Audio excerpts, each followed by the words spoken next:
저는 오늘도 어김없이 중고차에 올랐습니다. 서울의 밤거리는 언제나처럼 네온사인으로 반짝이고 취기 어린 사람들의 웃음소리가 거리를 채웠죠. 대리기사 이정숙, 54의 나이에 밤마다 남의 차를 몰고 서울 이곳저곳을 누비는 사람입니다. 첫 호출은 강남의 술집 앞이었어요.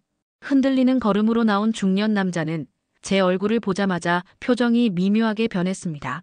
마스크를 벗고 인사를 건넸더니 그가 미간을 찌푸렸죠. 요즘 여자가 대리기사도 해요. 묵묵히 카드를 받아 결제기에 긁었습니다. 이런 반응은 이제 새롭지도 않았어요. 하루에 몇 번씩 듣는 질문이니까요. 처음엔 대꾸하려 했지만 지금은 그저 미소로 넘깁니다. 남자는 뒷좌석에 무겁게 몸을 실었고 차에서는 독한 술 냄새가 퍼졌어요. 아줌마가 운전해도 되겠어? 사고 나면 책임질 거야? 시동을 걸며 대답했습니다. 15년 무사고입니다. 남자는 곧 자신의 회사 얘기를 하기 시작했습니다. 부하 직원들이 자기를 무시한다는 이야기, 아내가 이해해주지 않는다는 푸념, 그리고 자식들이 기대에 미치지 못한다는 한탄까지. 말투는 거칠었지만 그 안에 담긴 외로움은 숨길 수 없었어요. 사람들은 제가 왜 이 일을 하는지 묻습니다. 하지만 진짜 묻고 싶은 건 자기 얘기죠. 그들에게 필요한 건 대답이 아니라 들어주는 귀입니다. 그래서 저는 항상 조용히 듣기만 합니다. 대리운전사는 손님의 차를 목적지까지 데려다주는 사람이지만 어떤 날에는 그들의 무거운 마음도 함께 실어 나릅니다. 강남에서 잠실까지 30분 남짓한 거리. 그 시간 동안 한 남자의 삶이 제 귀에 흘러들어왔어요. 목적지에 도착했을 때 그는 조금 진정된 목소리로 말했습니다. 아줌마, 잘 들어줘서 고마워. 내 아내는 내 말 한마디도 안 들어. 그렇게 또 하루가 지나갑니다. 남의 차를 빌려 타고 남의 이야기를 실어 나르는 밤. 저는 오늘도 10명의 손님을 만나고 10개의 인생을 들었습니다. 그들은 제게 자신의 가장 깊은 곳을 보여주고 저는 그저 묵묵히 듣기만 하죠. 운전대를 잡은 손에는 세월의 흔적이 고스란히 담겨 있습니다. 주름진 손등, 거칠어진 손가락, 그리고 반지 자국만 남은 왼손 약지. 저는 그 손으로 오늘도 누군가의 귀가기를 책임집니다. 때로는 성희롱해, 때로는 무시해, 때로는 비아냥해도 담담히 운전대를 놓지 않아요. 밤이 깊어갈수록 사람들의 마음도 깊어집니다. 그들은 저에게 말합니다. 낯선 이에게만 할 수 있는 이야기들을, 다시는 만나지 않을 사람에게만 보여줄 수 있는 상처들을요. 이것이 제 밤의 시작이고 또 다른 누군가의 밤의 끝입니다. 오늘 밤의 세 번째 손님은 중년 남성이었습니다. 양복은 구겨져 있었고 눈가에는 피로가 가득했죠. 그런데 제 시선을 사로잡은 건 그의 손에 들린 낡은 운동화 한 짝이었어요. 마치 보물처럼 소중히 움켜쥐고 있었습니다. 차에 탄 남자는 한동안 말이 없었어요. 강남에서 노원까지 꽤 긴 거리였습니다. 한강을 건너는 다리 위에서 그가 입을 열었죠. 오늘이 우리 아들 생일입니다. 10살. 마지막으로 받은 신발이에요. 목소리가 떨렸습니다. 그의 말에 무슨 일이 있었는지는 묻지 않았어요. 때로는 질문보다 침묵이 더 큰 위로가 된다는 걸 알기 때문입니다. 그저 룸미러로 그의 모습을 살폈을 뿐이죠. 창밖으로 시선을 고정한 채 눈물을 참고 있었습니다. 아이가 좋아했던 신발인가 봅니다. 제가 조심스레 말을 건넸어요. 네, 축구를 좋아했거든요. 이거 사준 날 얼마나 좋아했는지. 집 앞 공원에서 신고 뛰어다니던 모습이 아직도 눈에 선합니다. 더 이상 눈물을 참지 못한 그는 결국 소리 없이 울기 시작했습니다. 저는 말없이 휴지를 건넸고 그는 고맙다는 듯 받았어요. 그의 슬픔이 차 안을 가득 채웠지만 저는 그의 울음이 터지지 않도록 침묵으로 감싸주었습니다.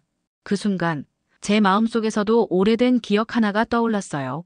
저도 한때는 누군가에게 그리움의 대상이었을까 하는 생각과 함께 제 어린 시절이 파노라마처럼 펼쳐졌습니다. 아버지는 도박꾼이었어요. 한 달 월급을 하룻밤에 날리고 돌아오는 날이 많았죠. 엄마는 동네 식당에서 일했습니다. 아침 일찍 나가 밤늦게 돌아오는 엄마의 손은 항상 거칠었고 얼굴에는 피로가 가득했어요. 그래도 엄마가 있을 땐 집에 밥이라도 있었습니다. 11살 되던 해겨울, 엄마는 그냥 사라졌어요. 아침에 일어났더니 엄마가 보이지 않았습니다. 처음에는 일찍 출근했나 했죠. 하지만 그날 저녁이 되어도 다음 날이 되어도 엄마는 돌아오지 않았습니다. 아버지는 술에 취해 울기만 했고 나중에는 다른 여자와 살림을 차렸어요. 저는 혼자 남겨졌습니다. 집에 가스가 끊겨도 전기가 나가도 아무도 신경 쓰지 않았어요. 그땐 아파도 아픈 줄 모르고 살았습니다. 울어도 들어줄 사람 없다는 걸 알았으니까요. 중학교 때는 급식이 유일한 한 끼였고 방과 후에는 편의점 알바를 했어요. 힘들어도 누구에게도 말할 수 없었습니다. 말한다고 바뀌는 것도 없었으니까요. 여기서 우회전하면 됩니다. 손님의 목소리에 현실로 돌아왔어요. 그는 여전히 신발 한 짝을 쥐고 있었습니다. 그의 슬픔과 제 기억이 차 안에서 묘하게 공명했어요. 목적지에 도착했을 때 그는 조용히 말했습니다. 들어주셔서 고맙습니다. 오늘따라 많이 그립네요. 괜찮습니다. 모두 시간이 지나면 조금은 나아질 거예요. 그는 고개를 끄덕였고 떠나기 전 마지막으로 말했습니다. 아드님은 좋은 아버지를 두었네요. 그 말에 가슴이 찡했어요. 세상에는 각자의 상처가 있고 각자의 방식으로 그것을 안고 살아갑니다. 저는 오늘도 누군가의 슬픔을 조금 나눠 짊어지고 돌아갑니다. 그리고 그렇게 제 어깨도 조금은 가벼워지는 것 같았죠. 새벽 1시 강남역 앞에서 호출을 받았습니다. 깔끔한 정장 차림에 60 정도 되어 보이는 남성이 제 차를 기다리고 있었어요. 고급스러운 양복에 넥타이는 단정했지만 어딘가 허한 눈빛이 인상적이었습니다. 안녕하세요. 대리기사 이정숙입니다. 남자는 가볍게 목례하고 차에 탔어요. 주소를 확인하고 출발했습니다. 분당까지 꽤 먼 거리였죠. 차가 한적한 도로를 달리기 시작하자 그가 입을 열었습니다. 내가 퇴직하고부터 전화가 안 옵니다. 그 많던 인맥이 다 명함 보고 울던 사람들이었더군요. 갑작스러운 고백에 룸미러로 그를 바라봤어요. 창밖을 보며 말하는 그의 뒷모습에서 외로움이 느껴졌습니다. 혼자 계시는 시간 제일 길죠? 조심스럽게 물었어요. 그는 고개를 끄덕였습니다. 30년 넘게 회사에서만 살았어요. 정작 집에 있으려니 어색하더군요. 아내는 자기 생활이 있고 아이들은 다 독립했고 차 안에 침묵이 흘렀습니다. 그의 말에서 제 과거가 떠올랐어요. 모두가 자신의 인생을 살아가는 동안 홀로 남겨진 시간들. 29, 청계천 근처 봉제 공장에서 만난 남자와 결혼했습니다. 그는 순박했어요. 늘 웃는 얼굴로 저를 대했고 뭐든 열심히 하는 사람이었습니다. 결혼 이듬해 딸아이가 태어났죠. 작은 월세방이었지만 행복했습니다. 남편은 우리도 곧 아파트 살 거야라며 늘 희망찬 이야기를 했어요. 그러나 현실은 달랐습니다. 남편은 사업한다고 사채를 썼어요. 처음엔 소액이었는데 점점 불어났습니다. 실패를 거듭할수록 남편의 표정은 어두워졌고 웃음은 사라졌죠. 폭언이 시작됐고 술을 마시면 집안 물건을 부쉈습니다. 그래도 참았어요. 딸아이 때문에 또 어딘가에 있을 희망 때문에. 딸이 초등학교에 입학하던 해 남편은 음주운전으로 사고를 냈습니다. 트럭과 정면 충돌. 그는 그렇게 세상을 떠났어요. 남겨진 건 빚과 사채업자뿐이었습니다. 장례식 날 사채업자들이 찾아와 시신 앞에서 돈을 달라고 했어요. 그때 알았습니다. 세상에 나와 딸을 지켜줄 사람은 없다는 걸. 여기서 우회전하면 됩니다. 남자의 목소리에 생각에서 깨어났어요. 하루에 도시락 공장, 주방 보조, 식당 청소. 3군데를 뛰어다니며 일했습니다. 딸이 학원에 가려면 돈이 필요했고 좋은 옷을 입히고 싶었으니까요. 그땐 생각했어요. 딸에게만은 이 삶 물려주지 않겠다고. 남자의 집 앞에 도착했습니다. 그는 지갑에서 돈을 꺼내며 말했어요. 기사님 혹시 명함 한 장 가지고 계신가요? 의아했지만 대답했습니다. 저는 명함이 없어요. 그냥 사람들 이야기만 듣는 사람이니까요. 그가 쓸쓸히 웃었습니다. 그래서 더 좋은 것 같아요. 이름 없는 관계가 가끔은 더 진실하니까요. 차에서 내리는 그의 뒷모습을 보며 생각했습니다.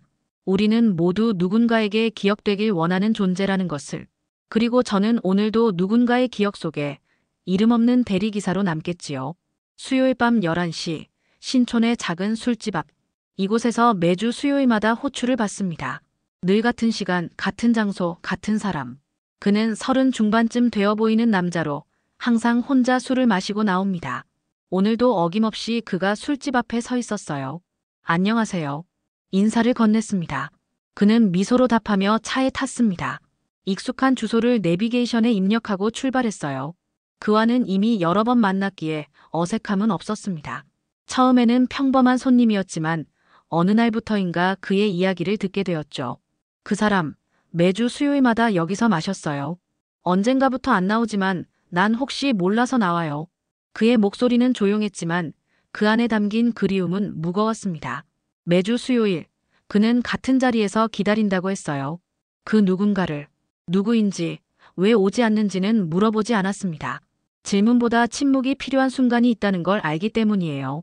차가 한강변을 달릴 때 그가 조수석 쪽으로 몸을 숙여 뭔가를 꺼냈습니다. 구겨진 편지 한 장이었어요. 한 번도 못 줬어요. 그냥 혼자 써요. 그래야 덜 외로우니까. 조용히 창밖을 바라보았습니다. 한강의 물결이 도시의 불빛을 반사하며 흐르고 있었어요. 아름다운 풍경이지만 때로는 그 아름다움 속에서도 외로움을 느끼는 것이 사람인가 봅니다. 가끔은 쓰는 것만으로도 마음이 편해질 때가 있죠. 제가 말했어요.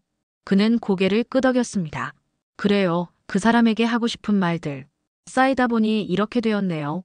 편지를 보는 그의 눈빛에서 깊은 애정이 느껴졌습니다. 사랑과 그리움이 함께 담긴 시선이었어요. 우리 모두는 누군가를 그렇게 품고 살아가는 건지도 모르겠습니다. 저도 한때는 그런 편지를 썼습니다. 떠나간 사람들에게, 다시는 볼 수 없는 이들에게, 엄마에게, 남편에게, 그리고 가끔은 잃어버린 나 자신에게도.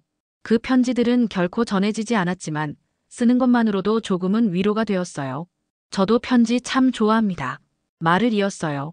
받는 사람이 없어도 마음을 정리하는 데 도움이 되더라고요. 그는 쓸쓸한 미소를 지었습니다. 혹시 기사님도 누군가를 기다리고 계신가요? 잠시 생각에 잠겼어요. 제가 기다리는 사람이 있을까? 아니, 이제는 없습니다. 딸은 자신의 삶을 살고 있고 저는 그저 다른 사람들의 이야기를 들으며 살아가고 있을 뿐이죠.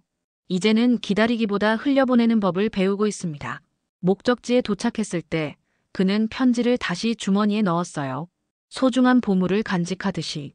그리고 차에서 내리기 전 잠시 망설이다 말했습니다. 다음 주 수요일에도 뵐 수 있을까요? 고개를 끄덕였습니다. 네, 늘 그 자리에 있을 거예요. 그가 떠난 후 차 안에는 이해된 외로움만 남았습니다.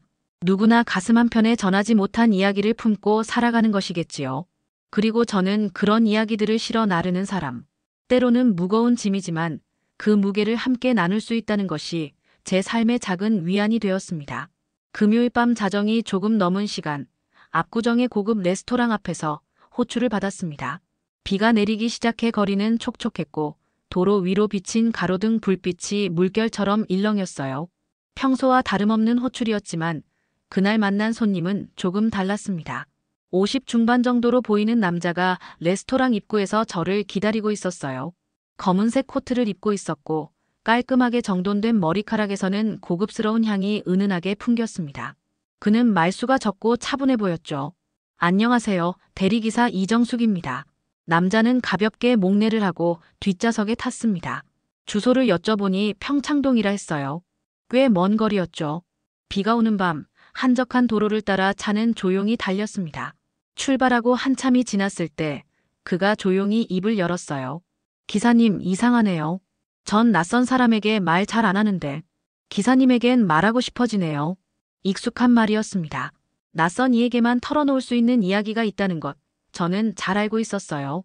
그런 분들 많아요. 저는 그냥 듣기만 해요. 그는 잠시 창밖을 바라보다가 다시 말을 이어갔습니다. 아내가 투병 중입니다. 3년째. 회사도 반쯤 내려놨어요. 매일 병원과 집을 오가는 생활이죠. 비 내리는 창밖으로 시선을 돌렸어요. 빗방울이 유리창에 부딪혀 흐르는 모습이 마치 누군가의 눈물 같았습니다.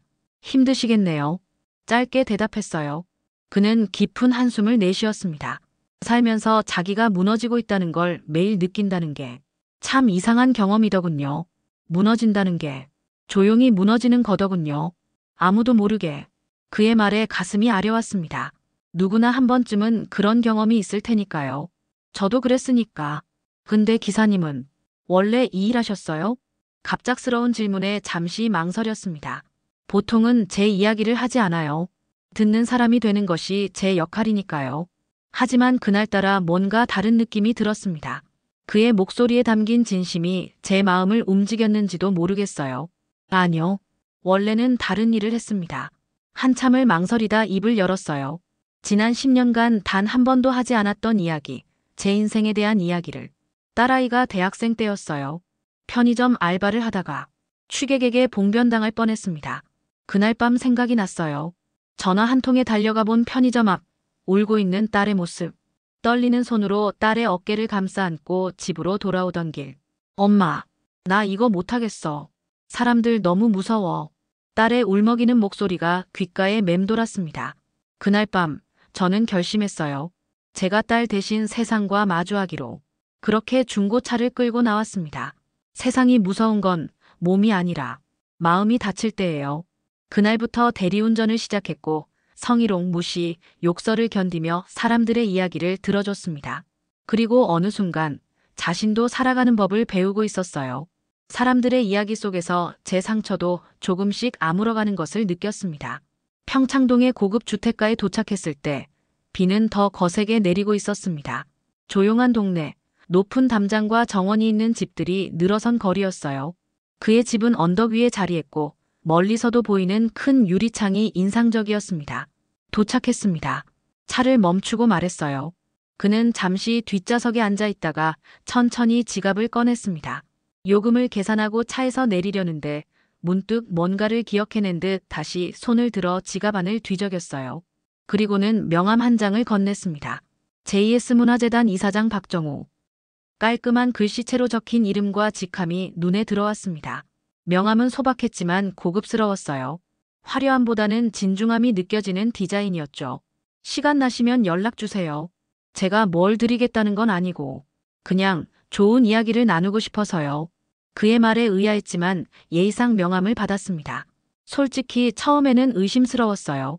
10여 년 대리운전을 하면서 명함을 건네는 남자들은 많았지만 순수한 의도인 경우는 드물었으니까요. 감사합니다만 왜 저에게 이런 제안을? 조심스럽게 물었습니다. 그는 잠시 생각에 잠기더니 답했어요. 아까 들은 이야기가 인상적이었습니다. 대리기사로 일하시는 이유, 그리고 그 과정에서 배우신 것들, 우리 재단에서 진행하는 프로젝트에 도움이 될 것 같아서요. 차문이 닫히고 그의 실루엣이 비 속으로 사라졌습니다. 저는 멍하니 앉아 그 명함을 바라봤어요. 작은 카드 한 장이지만 어쩐지 무겁게 느껴졌습니다. 마치 제 삶의 새로운 전환점을 알리는 신호처럼요. 그날 밤 남은 시간 동안 여러 손님을 태웠지만 내내 그 명함이 마음에 걸렸어요. 새벽 3시 마지막 손님을 내려주고 집으로 향하는 길. 서울의 밤거리는 비로 씻겨 조용했습니다. 차 안에서는 라디오에서 흘러나오는 잔잔한 음악만이 들렸어요. 집에 도착해 작은 원룸에 불을 켰습니다. 벽에 걸린 달력에는 빨간 동그라미가 쳐진 날짜가 있었어요. 이번 주 일요일, 딸과의 약속. 한 달에 한 번 있는 소중한 만남이었습니다. 대학을 졸업하고 직장에 다니는 딸은 바빴지만 한 달에 한 번은 꼭 저와 식사를 했어요. 명함을 책상 위에 올려두고 침대에 누웠습니다. 천장을 바라보며 생각했어요.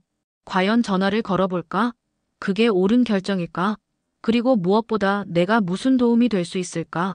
50이 넘은 나이에 새로운 일을 시작한다는 것이 두렵기도 했습니다. 그렇게 잠들기 전 마지막으로 본 것은 책상 위에 놓인 그 명함이었어요. 작은 카드 한 장이 제 인생을 바꿀 수 있을까? 그때는 알 수 없었지만 지금 돌아보면 그날 밤이 제 삶의 중요한 전환점이었다는 것을 깨닫습니다. 꿈속에서도 그날의 대화가 맴돌았어요. 무너진다는 게 조용히 무너지는 거더군요. 아무도 모르게. 그의 말이 제 마음을 두드렸습니다. 저도 한때 그렇게 무너져 내렸으니까요. 하지만 이제는 어쩌면 누군가를 도울 수 있을지도 모른다는 생각이 들었습니다. 제가 들었던 수많은 이야기들, 제가 겪었던 상처들이 다른 누군가에게는 위로가 될 수 있을까요? 일요일 오후 익숙한 카페에서 딸과 마주 앉았습니다. 창가 자리, 햇살이 비치는 테이블. 이곳은 우리의 단골 장소였어요. 딸은 회사 이야기를 하고 있었고 저는 그 목소리를 들으며 행복을 느꼈습니다. 그러나 내내 마음 한켠에는 그 명함이 자리하고 있었죠. 엄마, 내 얘기만 했네. 엄마는 어때? 요즘도 대리운전 많이 해? 딸의 질문에 잠시 망설였습니다. 그리고 조심스럽게 가방에서 명함을 꺼냈어요. 이거 며칠 전에 받았어. 딸은 명함을 받아들고 유심히 살폈습니다. 그리고 놀란 눈으로 저를 바라봤어요. 엄마, 이 재단 되게 유명한 데야.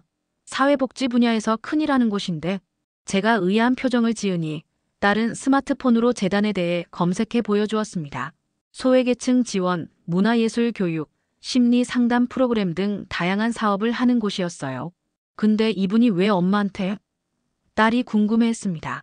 그날 밤 있었던 일을 간략히 설명했어요. 제 이야기를 들은 그 남자가 연락하자고 했다는 것까지. 내가 이런 연락을 해도 되는 건가 모르겠다. 망설이는 제 모습에 딸은 미소를 지었습니다. 그리고 제 손을 꼭 잡았어요. 엄마, 이번엔 누가 엄마 얘기를 들어줄 차례야. 딸의 말에 가슴이 따뜻해졌습니다.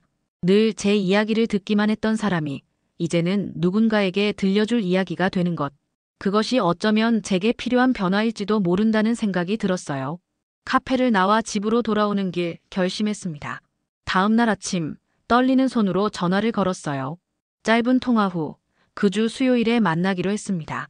수요일이 되었고 저는 깔끔한 블라우스에 단정한 바지를 입고 약속 장소로 향했어요. 재단 건물은 강남의 조용한 골목에 자리했습니다. 현대적인 디자인이었지만 화려하지 않고 포근한 느낌이 드는 공간이었어요. 안내를 받아 회의실로 들어서자 박정우 이사장이 따뜻한 미소로 저를 맞았습니다. 테이블 위에는 차와 다과가 준비되어 있었어요. 와주셔서 감사합니다. 이정숙님. 정중한 인사에 어색하게 고개를 숙였습니다. 그는 제게 차를 권하며 천천히 이야기를 시작했어요. 저희 재단에서 운영 중인 프로그램이 있어요. 마음 카페라는 이름의 감정 지원 활동입니다. 혼자 사는 노인들, 감정 고립된 가장들, 위기 가정과 대화 연결해주는 정서 멘토가 필요해요. 그의 설명을 들으며 점점 이해가 되었습니다. 사람들의 이야기를 듣고 그들의 감정을 받아들이고 때로는 조언을 해주는 일. 제가 10년간 대리운전사로 해왔던 것과 크게 다르지 않았죠. 제가 뭘 할 수 있을까요? 조심스레 물었습니다. 그는 진지한 눈빛으로 답했어요. 그 많은 사람들의 인생을 들어준 분이면 이제 누군가 당신의 인생도 들어줄 때입니다. 그리고 당신의 경험이 다른 이들에게 빛이 될 수 있고요. 목요일 오후 2시 강남구 복지관의 조그마한 방에 마음 카페라는 간판이 걸려 있습니다. 오늘은 제가 이곳에서 일한 지 딱 한 달이 되는 날이에요. 아직도 어색하지만 이제는 조금씩 익숙해지고 있습니다. 이정숙 선생님, 다음 분 들어오셨어요. 복지관 직원이 문을 열고 알려주었습니다. 고개를 끄덕이며 준비를 마쳤어요. 이른이 넘어 보이는 할머니가 조심스레 들어오셨습니다. 마주 앉으시고 한참을 망설이시더니 천천히 말씀을 시작하셨어요. 선생님, 나 사실 말할 사람이 없어. 아들, 며느리는 바쁘고 손주들은 할머니 얘기 듣기 싫어하고. 그 말에 저도 모르게 할머니의 손을 잡았습니다. 따뜻한 온기가 전해졌어요. 할머니의 눈에는 눈물이 고였고 천천히 이야기를 풀어내셨습니다. 젊은 시절 남편을 일찍 여의고 혼자 새 아이를 키운 이야기. 지금은 모두 출가했지만 명절에도 찾아오지 않는 자식들에 대한 서운함. 그리고 앞으로 얼마 남지 않은 생에 대한 두려움까지. 저는 그저 고개를 끄덕이며 들었습니다. 가끔 짧은 질문을 던지고 때로는 제 경험도 조금씩 나눴어요. 1시간이 지나고 할머니가 일어서실 때 그분의 얼굴은 처음보다 한결 밝아 보였습니다. 다음 주에도 올게, 선생님. 할머니가 떠나고 저는 소중히 기록을 남겼어요. 오늘의 대화, 할머니의 표정 변화, 그리고 제가 느낀 점까지. 이렇게 하루에 5명 정도의 이야기를 듣고 기록합니다. 때로는 청년들, 때로는 중년의 가장들, 그리고 독거노인들까지. 그들의 이야기는 모두 다르지만 공통점이 있었어요. 누군가에게 자신의 마음을 열고 싶어 한다는 것. 낮에는 복지관에서 마음 카페 멘토로 일하고 밤에는 여전히 대리운전도 간간히 이어갑니다. 하지만 이제는 살기 위해서가 아니라 나누기 위해서 하는 일이 되었어요. 밤길을 달리며 만나는 사람들의 이야기가 낮에 하는 일에 도움이 되고 낮에 배운 것들이 밤에 누군가를 이해하는 데 보탬이 됩니다. 박정우 이사장님과는 한 달에 한 번 보고회를 가집니다. 첫 보고회 날 긴장했던 마음과 달리 그는 진심으로 제 이야기에 귀 기울여 주었어요. 이정숙 선생님, 놀랍습니다. 한 달 만에 이렇게 많은 분들과 깊은 대화를 나누셨네요. 그의 말에 쑥스러웠지만 어딘가 뿌듯했습니다. 제가 평생 들어왔던 이야기들이 이제는 다른 사람들을 돕는 지혜가 되어가고 있었으니까요. 오늘 밤도 여느 때와 같이 대리운전을 시작했습니다. 비가 내리는 늦은 밤, 강남역 근처에서 호출을 받았어요. 40 정도로 보이는 여성이었습니다. 차에 타자마자 그녀의 눈가에 맺힌 눈물을 발견했어요. 괜찮으세요? 조심스레 물었습니다. 그녀는 잠시 망설이다 입을 열었어요. 오늘 이혼했어요. 15년 만에. 저는 룸미러로 그녀를 바라보았습니다. 그리고 조용히 물었어요. 이야기하고 싶으세요? 그렇게 또 한 사람의 이야기가 시작되었습니다. 운전석 앞에는 예전처럼 수첩이 놓여 있었고 오늘도 거기에 기록했어요. 4월 26일 오늘도 사람들의 이야기를 태웠다. 그리고 나도 누군가에게는 시작이 되는 사람이 되었다. 라디오에서는 조용한 음악이 흘러나왔습니다. 빗방울이 유리창을 타고 흐르는 모습이 마치 세상의 슬픔을 씻어내는 것 같았어요. 제 차는 이제 다음 인생을 향해 달려갑니다. 그리고 저는 더 이상 혼자가 아닙니다. 사람들은 밤에 진심을 꺼내요. 나는 그걸 들어주는 사람인 줄 알았는데 어느 날 내 이야기도 누군가가 들어주더라고요. 그날 이후 나는 더 이상 혼자가 아니었어요. 그리고 이제는 누군가에게 괜찮다고 말해줄 수 있는 사람이 되었죠. 이제 저는 빗속을 달리며 생각합니다. 인생에는 끝이라고 생각했던 순간이 사실은 새로운 시작이었다는 것을, 그리고 누군가의 이야기를 들어주는 것이 결국은 나 자신을 찾아가는 여정이었다는 것도요. 오늘 밤도 저는 누군가의 귀가기를 책임지며 또 다른 인생의 조각을 만나러 갑니다.